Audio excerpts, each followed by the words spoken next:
साखरपुड्यानंतर अत्याचार हुंड्यासाठी छळ, पीडित महिलेची समर्थ पोलीस ठाण्यात धडक तक्रार। पुण्यातील समर्थ पोलीस ठाण्यात पीडित महिलेची गंभीर तक्रार दाखल। आरोपी आफताब सरफराज शेखसह 4 जणांविरोधात गुन्हा दाखल। नानापेठ येथील होप हॉस्पिटलचे डॉक्टर अमोल देवळेकर यांच्यावर गुन्हा दाखल करण्याची मागणी। आपण आत्ता 2026 मध्ये असताना सुद्धा मुलींच्या बाबतीमध्ये काय घडतं याचं एक अत्यंत चांगलं उदाहरण या केसमधनं दिसून येते।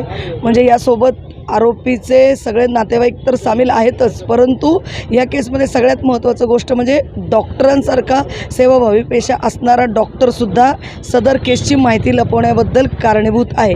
या केसची थोडक्यात पार्श्वभूमी अशी की सदर पीडिता माझ्याकडे मार्च महिन्यामध्ये 9 तारखेला माझ्याकडे आली आणि ती पीडिता ज्यावेळेला आली त्यावेळेला ती अत्यंत आजारी होती, तिला कावेळी झालेली होती आणि तिला खूप त्रास होता, पोटामध्ये तिला इन्फेक्शन झालेलं होतं। त्यावरती मी तिला थोडं विश्वासात घेतलं। आईसोबत ती आल्यामुळं थोडीशी मोकळी होत नव्हती। तिला मी विचारलं की बाबा काय झालं, तू काय प्रॉब्लेम आहे? तर तिने मला सांगितलं माझं लग्न ठरलं होतं आणि त्या माणसांनी माझ्यासोबत पैसे वगैरे मागतायत आणि मला खूप त्रास देत आहेत। तर ते थोडंसं मला वियर्ड वाटलं, ती काहीतरी माहिती लपवते माझ्यापासून, म्हणून मी तिला विश्वासात घेतल्यानंतर तिने मला सांगितलं की मी यांच्या त्रासाला कंटाळून फिनेल पिले म्हटलं असं काय त्रास दिला तिने? तर त्यांनी त्या पीडितेच्या सोबत तिच्या काकांनी, तिच्या आई आणि सासरे म्हणजे त्या मुलाच्या वडिलांच्या मदतीनं त्यांनी घरामध्ये तिच्यावरती अतिप्रसंग केलेला आहे। आणि या घटनेला ह्याच्यातली महिला जी आहे जमीला शेख, ती स्वतः आतमध्ये होती आणि मुलीच्या घरच्यांना सगळ्यांना आतमध्ये असताना बोलायचं आहे, घरच्या वाटाघाटी करायच्यात असं सांगून आतमध्ये नेलं। त्यामुळं घरातल्या बाकीचे जे मेंबर्स आहे, आई किंवा वडील, यांना सदरचा प्रकार घडला काहीही माहिती नाही। आणि त्या दरम्यान हे असं घडताना मुलीला उदी टाकून पाणी प्यायला दिलं की हे पाणी पी, मौलवींनी उदी दिली आहे, रास जुळत नाही म्हणून। म्हणजे इतका गंभीर प्रकार तिथं चालू होता। आतमध्ये महिला सोबत होती आणि तिचे कुटुंबीय होते आणि मुलींनी ज्यावेळेला फिनेल प्राशन केलं त्यावेळेला तिला तातडीने तिच्या भावानी होप हॉस्पिटल म्हणून आहे नानापेठेमध्ये त्यांच्याकडं नेलं। फिनेल हिस्ट्री म्हणून त्यांनी स्पष्ट कल्पना दिली, हे हॉस्पिटल आहे नानापेठ येथे आणि या हॉस्पिटलमध्ये तिला नेल्याच्या नंतर जो आरोपी आहे आफताब शेख, त्या आफताब शेखची सही घेण्यात आली की आम्हाला नो MLC करावायची आहे आणि सदरचा बाब माझ्याकडे उघडकीला आली। मी मुलीला विचारलं की बाळा तू जर फिनेल पिलेला आहेस तर तुझ्याकडे पोलीस तक्रारीचा कागद आहे का? तर तोपर्यंत त्या पीडितेला किंवा तिच्या कुटुंबियांना याबाबत कसलंच नॉलेज नव्हतं। त्यांनी सांगितलं की आम्ही म्हणत होतो पोलीस तक्रार करायची आहे, पण डॉक्टर म्हणाले की आम्ही ती करतो, तुम्ही उपचार सुरू करून घ्या। आणि ह्या सगळा प्रकार समजल्याच्यानंतर आम्ही पोलीस स्टेशन समर्थ येथे जाऊन चौकशी केली की MLC केली आहे का त्यांच्याकडे। आज सर्वप्रथम मी डॉक्टरांकडे गेले, doctor Amol Devlekar hope hospital यांच्याकडे, त्यांना अर्ज दिला आणि त्या अर्जात त्यांना विचारलं की तुम्ही सदर मुलीने फिनेल प्राशनासारखी गंभीर घटना केलेली असताना तुम्ही MLC केलेली आहे का? त्यावरती ते म्हणाले खूप केस माझ्याकडे येत असतात आणि मी आपल्याला त्याबद्दल चौकशी करून सांगेन। मी त्यांना लेखी अर्जाद्वारे विचारलं आपण मला 3 दिवसात ते कळवा, कारण मला पुढे या मुलीच्यावरती जो अन्याय अत्याचार झालेला आहे, तिला जो त्रास झालेला आहे, या सगळ्या नराधमांनी तिच्यासोबत जे चुकीचं कृत्य केलेलं आहे, माणुसकीला काळीमा फासणारं, त्या कृत्यासाठी मला तक्रार दाखल करायची। तर आपली MLC रिपोर्ट खूप महत्त्वाचा आहे डॉक्टर साहेब माझ्यासाठी। तर 3 दिवसांनी त्यांनी मला ते काही दिलं नाही। पोलीस स्टेशनला मी गेले, पोलीस स्टेशनला दिल्याच्यानंतर तो अर्ज चौकशीसाठी मी वरिष्ठ पोलिसांनाही भेटले, वरिष्ठ पोलीस निरीक्षक यांना। त्यांनी सदरचा चौकशी अर्ज API शेंडगे यांच्याकडे तपासणीसाठी 11/3ला पाठवलेला होता। त्यानंतर आस्थागायत त्यावर तपासच चालू आहे आणि त्यांनी कागदपत्र जी मला दाखवली त्यात ह्या केसमधील प्रमुख आरोपी आहे 376 मधला आफताब सरफराज शेख, या आफताब सरफराज शेखची यांनी सही घेतलेली आहे। या मुलीशी, या आफताब सरफराज शेखचं कोणतंही काही नातं नाही, तो तिचा मंगेतर नाही, त्याच्याशी फक्त लग्न ठरणार होतं, ठरलेलं नव्हतं। असं असताना त्याची सही कोणत्या ह्याच्यामध्ये घेतली त्यांनी?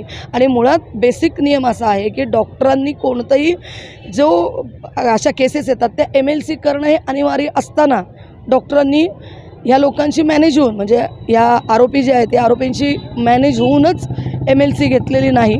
आणि पोलिसांकडूनही डॉक्टरांना मी सांगितलेलं असताना की याबाबत डॉक्टरांना आरोपी का केलं जात नाही, डॉक्टरांकडे नुसतीच चौकशी होते एवढंच उत्तर सांगण्यात येते।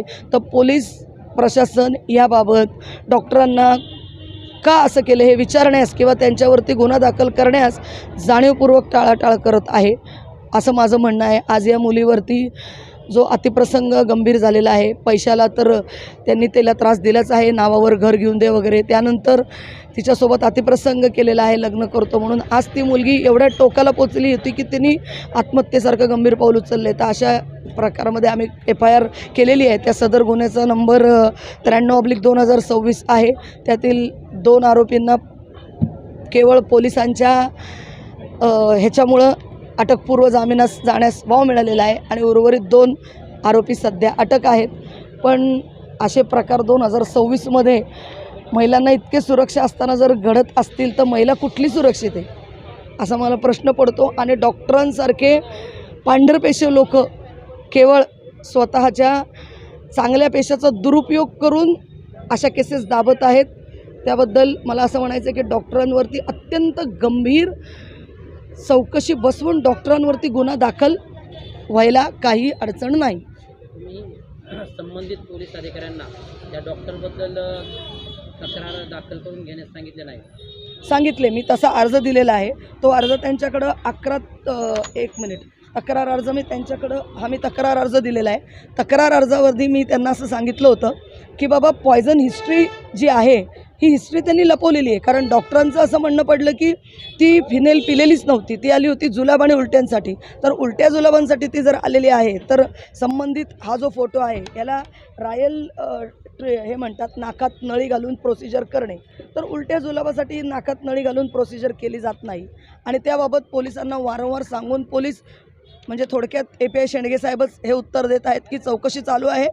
असा 11/3 पासून 11/4 होऊन गेले तरी अजूनपर्यंत फक्त चौकशी चालू आहे. शेंडगे API आहेत, तर मुख्य पोलीस निरीक्षक कोण आहेत? जयंत राजूरकर साहेब आहेत. त्यांच्याशी काय तुमचं बोलणं झालं? बोलणं झालं होतं त्यांच्याशी. त्यांनी सांगितलं शेंडगे साहेबांकडे अर्ज चालू आहे. इवन तिथले क्राईम PI मोरे साहेबांशीही माझं बोलणं झालं होतं, चेतन मोरेंशी. मी त्यांनाही सांगितलं होतं की आपण डॉक्टरांकडे त्वरित चौकशी करून गुन्हा दाखल करावा. कारण कोणतंही असू दे MLC डॉक्टरांनी करणं हे बंधनकारक आहे. त्यामुळे डॉक्टरांच्या कर्तव्यामध्ये जाणीवपूर्वक दिरंगाई केलेली आहे आणि आरोपींशी हातमिळवणी केलेली आहे. जर पोलिसांनी जर त्या डॉक्टरांवरती जर गुन्हा दाखल नाही केला तर तुम्ही पुढे काय करणार? आम्ही पुढे मेडिकल काउन्सिलला अर्ज करणार आहोत. त्यानंतर आम्ही न्यायालयामध्ये सर्वप्रथम तर न्यायालयाकडे दाद मागण्याच्या आधी आपल्या CP साहेबांना भेटणार आहोत आणि CP साहेबांच्या पुढे हा सगळा प्रकार पुन्हा मांडणार आहोत. कारण आत्ता ह्या मुलांच्या म्हणजे ह्या पीडितेच्या बाजूने न्यायालयात प्रकरण प्रविष्ट आहे जामिनाचं. त्यामुळे आम्ही तिथे गेलेलो नाही आहे. पण डॉक्टरांच्यासाठी आम्ही CP साहेबांना पुन्हा भेटणार आहोत. CP साहेबांकडनं खात्री आहे की योग्य ती ॲक्शन होईलच. पण जर CP साहेबांकडनंही आम्हाला समाधानकारक हे मिळालं नाही तर आम्हाला न्यायालयात दाद मागणार आहोत. आम्ही प्रायव्हेट कंप्लेंट करू.